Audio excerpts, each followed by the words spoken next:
జీతం వచ్చేటప్పుడు సంతోషం, ఖర్చు పెట్టేటప్పుడే గండదోషం. బయట సెక్యూరిటీ గార్డ్ జీతం చూస్తున్నా, ఇన్ని లక్షలు తగలబెట్టి డిగ్రీలు చదివిన ఇద్దరు జీతాలు ఒకేలానే ఉన్నాయి. ఇంకా నిజం చెప్పాలంటే నాకన్నా వాళ్ళే నయం. తిండిని త్యాగం చేసి ఊర్లో పొలాలు కొని ఇల్లులు కట్టుకుంటున్నారు. నాకు జీతం పడిన రోజు పొద్దున్న బ్రేక్ఫాస్ట్ కి ముసిలి తినాలా, స్మూదీ తినాలా, నైట్ డిన్నర్ కి పిజ్జా హట్ లో పిజ్జా తినాలా, పారడైస్ లో బిర్యానీ తినాలా. ఇలా ఉంటే పొలాలంటే పొలాల్లో గడ్డి కూడా కొనలేను. తల్లో పేలు రక్తం తాగినట్టు మింత్రా, అజియో కూడా స్టాల్ పెట్టి మన శాలరీలు తాగేస్తున్నాయి.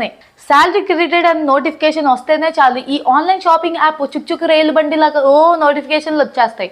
అవి చూసి మనం వేలుగేమో దొరదాగదు. మా తండ్రి 6,000 జీతం వచ్చినాడు, 60 లక్షలతో బిల్డింగ్ కట్టాడు. నాకు 60,000 వస్తుంటే నేను ఇంటి బయట ముగ్గు కొనడానికి కూడా డబ్బులు లేవు. ఈ బాధలన్నీ మా అమ్మకి చెప్తే మా అమ్మ తట్టుకోలేక చెవులో నుంచి రక్తం కారిపోయి మరుసటి రోజు డబ్బుల్ని ఎలా సేవ్ చేసుకోవాలి, లక్ష్మిని మన దగ్గరికి ఎలా తెచ్చుకోవాలి అనే చిటుకలు వాట్సాప్ లో షేర్ చేయడం మొదలు పెట్టింది.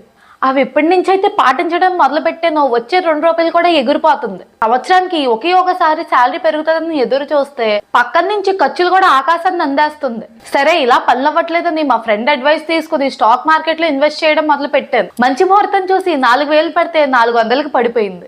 ఇలా ఉంది మన దరిద్రం. ఇంకింతే నా కష్టాలు. ఎక్కువ చెప్తే మీరు ఏడుస్తారు. మళ్ళీ కలుద్దాం వేరే వీడియోలో.